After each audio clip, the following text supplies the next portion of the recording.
IPL शुरू होने में सिर्फ 2 महीने बचे हैं और आज इस वीडियो में हम दिल्ली और मुंबई का प्लेयर बाय प्लेयर कंपेयर करेंगे। और कंपेयर देखकर आपको कुछ ऐसी बातें पता लगेगी जो आपने सोची भी नहीं होगी। तो चलिए शुरू करते हैं। सबसे पहले हम कंपेयर करते हैं केएल राहुल और रोहित शर्मा को। केएल राहुल के स्टैट्स की बात करें तो राहुल ने आईपीएल में 132 मैच खेले हैं, 4683 रन बनाए हैं और 134 का स्ट्राइक रेट है। वही रोहित शर्मा ने 257 मैच खेले हैं, 6628 रन बनाए हैं और 131 का स्ट्राइक रेट है। लेकिन रोहित शर्मा के पास है 5 ट्रॉफी। उन्होंने आईपीएल हो, टी20 और रोहित शर्मा अपनी खतरनाक अटैकिंग अप्रोच के लिए जाने जाते हैं। वही केएल राहुल के पिछले 2-3 सीजन में उनका लगातार क्रिटिसिज्म इसी बात के लिए हुआ कि वो डिफेंसिव अप्रोच में रहते हैं, अटैकिंग नहीं खेलते हैं। इसीलिए शायद लखनऊ ने भी उन्हें रिलीज कर दिया। तो मुझे लगता है कि ये पॉइंट सीधा सीधा मुंबई के पास चला जाता है, क्योंकि रोहित शर्मा टी20 में केएल राहुल से काफी आगे हैं। तो स्कोर हो गया मुंबई 1 दिल्ली 0। अब दूसरे ओपनर का कंपेयर कर लेते हैं। दिल्ली की तरफ से दूसरे ओपनर होंगे मैकगर्क, मुंबई के लिए दूसरे ओपनर होंगे विल जैक्स। वैसे दिल्ली के पास एक ऑप्शन डुप्लेसिस का भी है, प्रीमियर बैट्समैन है, एक्सपीरियंस बैट्समैन है। लेकिन मैकगर्क ने पिछले सीजन में जिस तरीके की बैटिंग की है, मुझे लगता है दिल्ली मैकगर्क के साथ ही जाएगी और मुंबई भी विल जैक्स के साथ ही जाएगी। तो दोनों के स्टैट्स की बात करें आईपीएल के, तो मैकगर्क के 9 मैचों में 330 रन है, स्ट्राइक रेट 234 का है। पिछले सीजन में मैकगर्क ने बिल्कुल तबाही मचाई थी। और वही विल जैक्स ने भी कुछ एक अच्छी इनिंग खेली, लेकिन 8 मैचों में उनके 230 रन है, स्ट्राइक रेट 175 का है। लेकिन जब पिछले सीजन को हम देखेंगे तो मुझे लगता है मैकगर्क विल जैक्स से आगे है, क्योंकि मैकगर्क ने बिल्कुल खतरनाक बैटिंग की थी और दिल्ली थोड़ा बहुत कमबैक कर पाई पिछले सीजन में, उसमें मैकगर्क का ही योगदान था। तो ये पॉइंट चला जाता है दिल्ली की तरफ मैकगर्क के लिए। तो स्कोर हो गया अब मुंबई 1 दिल्ली 1। अब कंपेयर कर लेते हैं तीसरे नंबर पर। तीसरे नंबर पर दिल्ली के लिए खेलेंगे अभिषेक पोरल और मुंबई के लिए खेलेंगे तिलक वर्मा। दोनों ही यंगस्टर हैं, दोनों ही अटैकिंग प्लेयर भी है। और स्टैट्स की बात करेंगे तो हम अभिषेक पोरल ने 18 मैचों में 360 रन बनाए हैं, स्ट्राइक रेट 152 का रहा है। वही तिलक ने 38 मैच खेले हैं, 1156 रन बनाए हैं, स्ट्राइक रेट थोड़ा सा कम है अभिषेक से, 146 का। लेकिन मुझे लगता है तिलक इस समय टी20 में अभिषेक से आगे हैं। उसका कारण एक तो इंटरनेशनल टी20 की भी बात करेंगे तो सेंचुरी मार के आए हैं भाई वो 2। टीम इंडिया के लिए भी नंबर 3 पर अपनी जगह बना ली है, इंग्लैंड के सीरीज में भी वही खेल रहे हैं। और दूसरी बात, उनका सैंपल साइज भी बड़ा है अभिषेक से, इस वजह से तिलक टी20 में अभिषेक से थोड़ा सा आगे है। लंबा गैप नहीं कह सकते, बड़ा गैप नहीं कह सकते, लेकिन छोटे अंतर से तिलक आगे हैं। तो इसलिए ये पॉइंट चला जाता है मुंबई के लिए। स्कोर हो गया अब मुंबई 2 दिल्ली 1। अब बात कर लेते हैं नंबर 4 की। नंबर 4 पर दिल्ली के लिए खेलेंगे ट्रिस्टन स्टब्स, वहीं मुंबई के लिए खेलेंगे सूर्य कुमार यादव। अब बात तो ऐसी कि सूर्या को किसी से भी कंपेयर कर लो तो वो सूर्या ही आएगा। स्टैट्स की बात करें तो स्टब्स ने 18 मैच खेले हैं, 405 रन बनाए हैं, 173 का स्ट्राइक रेट है।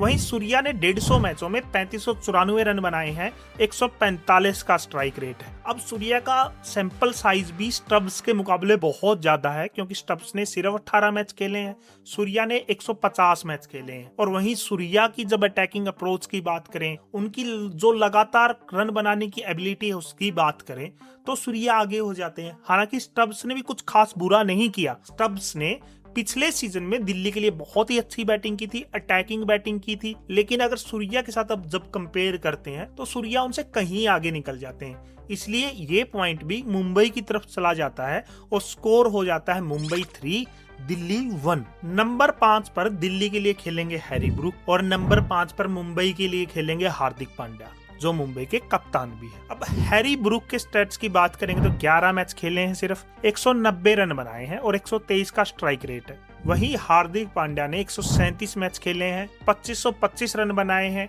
145 का स्ट्राइक रेट है। तो हार्दिक पांड्या इस समय हैरी ब्रूक से काफी आगे है। हालांकि हम चाहते तो हार्दिक पांड्या और अक्षर पटेल का भी कंपेयर कर लेते, लेकिन मतलब हम नंबर वाइज पोजीशन पे बात कर रहे हैं तो नंबर 5 पे हार्दिक पांड्या ही खेलेंगे, हैरी ब्रूक दिल्ली की तरफ से खेलेंगे, इसलिए हम हार्दिक पांड्या और हैरी ब्रूक का कंपेयर कर रहे हैं।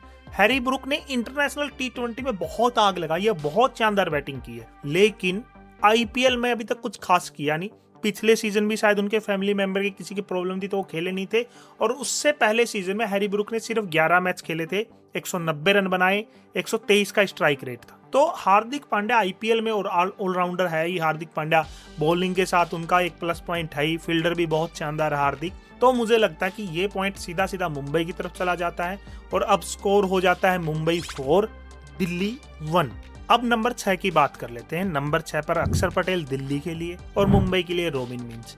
अब अक्षर पटेल ने तो 150 मैच खेल लिए हैं अभी तक, 1653 रन है, 130 का स्ट्राइक रेट, और सबसे बड़ी बात पिछले 2-3 सालों में अक्षर ने एज ए बैटर खुद को जितना जबरदस्त इंप्रूव किया है वो काबिले तारीफ है। वो अक्षर पटेल को नेक्स्ट लेवल तक पहुंचा देता है। और आपको एक और बात बता दूं, जो खबर आ रही है उसके अकॉर्डिंग केएल राहुल की जगह अक्षर पटेल अब की बार दिल्ली के कप्तान भी हो सकते हैं। और रॉबिन मिंज का तो अभी डेब्यू होगा।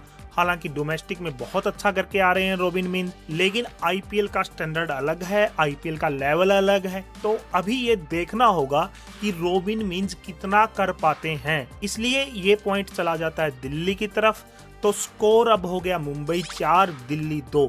अब मुझे लग रहा है दिल्ली वापसी कर रही है, लेकिन मुंबई अभी भी 2 पॉइंटों से आगे चल रही है। नंबर 7 पर बात कर लेते हैं। नंबर 7 पर दोनों टीमों के लिए 2 बेहतरीन यंगस्टर आ रहे हैं जो ताबड़तोड़ बैटिंग करते हैं। दिल्ली के लिए है आशुतोष शर्मा और मुंबई के लिए है नमन धीर। दोनों तगड़े बैट्समैन हैं। आशुतोष के स्टैट्स की बात करेंगे तो 11 मैचों में 189 रन, 167 का स्ट्राइक रेट। नमन की बात करेंगे तो 7 मैचों में 140 रन, 177 का स्ट्राइक रेट। मतलब लगभग स्ट्राइक रेट भी आसपास है, रन भी आसपास है, फील्डर भी दोनों बेहतरीन है। पिछले सीजन में हालांकि आशुतोष ने पंजाब के लिए प्रेशर में आके बहुत शानदार काम किया था, जो बहुत कम फिनिशर कर पाए हैं। लेकिन नमन धीर को भी बहुत कम मौके मिले, लेकिन जितने भी मौके मिले उसमें नमन धीर ने अच्छा ही किया है, अटैकिंग बैटिंग की है। तो मुझे लगता है कि इन दोनों में से एक को चुनना बहुत मुश्किल है, इसलिए यहाँ पे दोनों बराबर के बैट्समैन हैं। सैंपल साइज छोटा है और जितने छोटे सैंपल साइज में दोनों ने बराबर किया है, इसलिए यहाँ पे टाई रहता है। स्कोर अभी भी है 4-2 का। अब बात करते हैं गेंदबाजों की। दिल्ली की तरफ से मिचेल स्टार्क और मुंबई के लिए जसप्रीत बुमराह। कंपेयर ही खत्म हो जाता है भाई, बुमराह के सामने जिसको भी रखोगे वहां पे बुमराह ही जीतेंगे। हालांकि स्टैट की बात करेंगे तो स्टार्क ने 40 मैचों में 51 विकेट, 8.21 की इकोनॉमी। बुमराह ने 133 मैचों में 165 विकेट, इकोनॉमी 7.3 की। स्टार्क ने पिछले सीजन के क्वालिफायर फाइनल में शानदार किया था, लेकिन अब उनकी किस्मत कह लो कि उन्हें बुमराह के साथ कंपेयर हम कर रहे हैं, तो सीधा सीधा ये पॉइंट चला गया मुंबई की तरफ। स्कोर अब हो गया मुंबई 5 दिल्ली 2। मुंबई काफी आगे निकल रही है। अब अगले गेंदबाज की बात कर लेते हैं। दिल्ली की तरफ से मुकेश कुमार, मुंबई की तरफ से ट्रेंट बोल्ट। मुकेश कुमार ने 20 मैचों में 24 विकेट लिए हैं, 10.44 इकोनॉमी। बोल्ट ने 103 मैचों में 121 विकेट लिए हैं, 8.29 की इकोनॉमी। अब यार ट्रेंट बोल्ट के साथ मुकेश का कंपेयर ही नहीं बनता है। ट्रेंट बोल्ट कहीं आगे है नई बॉल से, तो मतलब जब बोल्ट बॉलिंग करेंगे तो ये मान के चलते हैं कि 1-2 विकेट तो वो लेकर दे ही देते हैं। मुकेश कुमार ने भी हालांकि ठीक ठाक किया है, थोड़े से महंगे रहे हैं, लेकिन विकेट टेकर तो है, साथ में वो डेथ बॉलर भी है। अब लेकिन ये पॉइंट जा रहा है मुंबई की तरफ। स्कोर हो गया मुंबई 6 दिल्ली 2। अब कंपेयर करते हैं अगले गेंदबाज को, टी नटराजन वर्सेस दीपक चहर। नटराजन ने 61 मैचों में 67 विकेट, 8.84 की इकोनॉमी। वही दीपक चहर ने 81 मैचों में 77 विकेट, 7.98 की इकोनॉमी। दीपक चहर बहुत अच्छे गेंदबाज है, नई बॉल के बेहतरीन गेंदबाज है, लेकिन यार उनके साथ समस्या है इंजरी की। पिछले 2-3 सीजन देख लो, सभी मैचों खेल ही नहीं पाते हैं, बीच में बाहर हो जाते हैं। अब मुंबई की ये अच्छी किस्मत ही होगी, तो दीपक चहर मुझे लग रहा सारे मैच खेल रहे होंगे। हालांकि मुंबई के फैंस मुझे पता है इस बात पर गुस्सा होंगे कि नहीं भाई दीपक चहर ही अच्छा है, नटराजन से कहीं अच्छा है। अगर स्टैट्स देखोगे तो भी टी नटराजन कहीं आगे है, और फिटनेस की बात करेंगे तो फिर नटराजन और चहर का कंपेयर ही नहीं बनेगा। चहल मुझे लगता भी नहीं है कि 14 मैच खेल पाएंगे। तो ये पॉइंट जा रहा है दिल्ली की तरफ। अब स्कोर हो गया है मुंबई 6 दिल्ली 3। अब बात कर लेते हैं स्पिनर की, Kuldeep Yadav versus Mitchell Santner. Mitchell Santner बहुत अच्छे गेंदबाज हैं, न्यूजीलैंड के कप्तान भी हैं। और स्टैट्स की बात करेंगे तो कुलदीप ने 84 मैच खेले हैं, 87 विकेट, इकोनॉमी 8.21 की।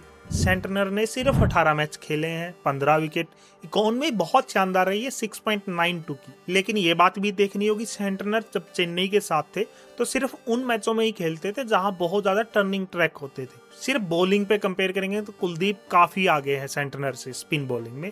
हालांकि सेंटनर बहुत अच्छे फील्डर भी है, बैटिंग भी ठीक ठाक कर लेते हैं, लेकिन फिर भी मुझे लगता है कि जब मैच विनिंग एबिलिटी की बात करेंगे तो कुलदीप यादव सेंटनर से काफी आगे हो जाते हैं और ये पॉइंट चला जाता है दिल्ली के लिए, मुंबई 6 दिल्ली 4।